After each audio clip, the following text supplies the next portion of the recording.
शुरू करते हैं देवसैनी एकादशी व्रत की कथा को। देवसैनी एकादशी व्रत कथा को शुरू करते हैं। युधिष्ठिर ने पूछा, भगवान, आषाढ़ के शुक्ल पक्ष में कौन सी एकादशी होती है? उसका नाम और विधि क्या है? यह बताने की कृपा करें।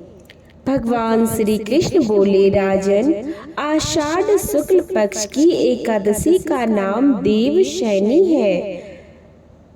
मैं उसका वर्णन करता हूँ। वह महान पुण्यमयी, स्वर्ग और मोक्ष प्रदान करने वाली, सब पापों को हरने वाली तथा उत्तम व्रत है। आषाढ़ शुक्ल पक्ष में देवसैनी एकादशी के दिन जिन्होंने कमल पुष्प से कमल लोचन भगवान विष्णु का पूजन तथा एकादशी का उत्तम व्रत किया है, उन्होंने तीनों लोकों और तीनों सनातन देवताओं का पूजन कर लिया।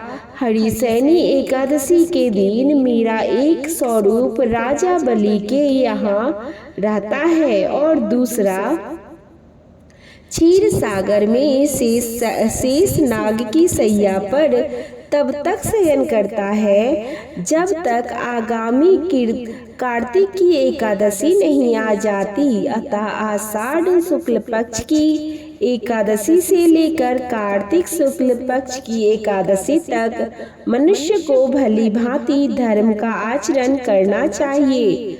जो मनुष्य इस व्रत का अनुष्ठान करता है वह परम गति को प्राप्त होता है। इस कारण यत्न पूर्वक इस एकादशी का व्रत करना चाहिए। एकादशी की रात में जागरण करके शंख चक्र और गदा धारण करने वाले भगवान विष्णु की भक्ति पूर्वक पूजन करनी चाहिए। ऐसा करने वाले पुरुष के पुण्य की गणना करने में चतुर्मुख ब्रह्मा जी भी असमर्थ हैं। राजन, जो इस प्रकार भोग और मोक्ष प्रदान करने वाले सर्व पापहारी एकादशी के उत्तम व्रत का पालन करता है, वह जाति का चांडाल्य होने पर भी संसार में सदा मेरा प्रिय करने वाला है।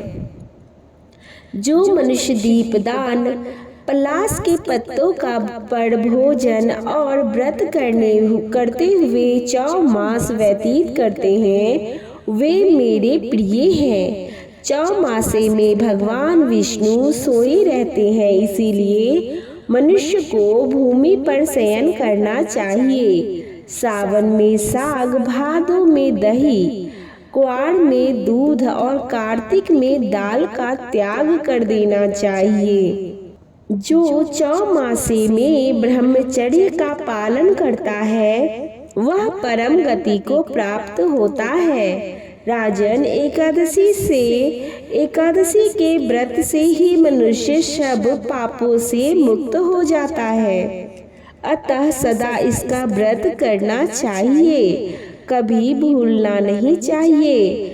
सैनी और बोधनी के बीच में जो कृष्ण पक्ष की एकादशियां होती है, गृहस्थ के लिए वे ही व्रत रखने योग्य है। अन्य मासों की कृष्ण पक्षीय एकादशी गृहस्थ के रखने योग्य नहीं होती है। शुक्ल पक्ष की सभी एकादशी करनी चाहिए। बोलिए एकादशी माता की जय, विष्णु भगवान की जय। अब कथा सार सुनते हैं। अपनी किसी समस्या से छुटकारा पाने के लिए किसी दूसरे का अहित नहीं करना चाहिए। अपनी शक्ति से और भगवान पर पूरी श्रद्धा और आस्था रखकर संतों के कथनानुसार सत कर्म करने से बड़ी बड़ी विपदाओं से छुटकारा मिल जाता है। बोलिए प्रभु श्री हरि विष्णु की जय, माता एकादशी की जय। तो यहीं पर ये कथा संपन्न होती है। तो आप कमेंट बॉक्स में श्री हरि विष्णु का नाम लिखना बिल्कुल भी नहीं भूलिएगा। अभी तक हमारी कथा के साथ बने रहने के लिए आपका धन्यवाद।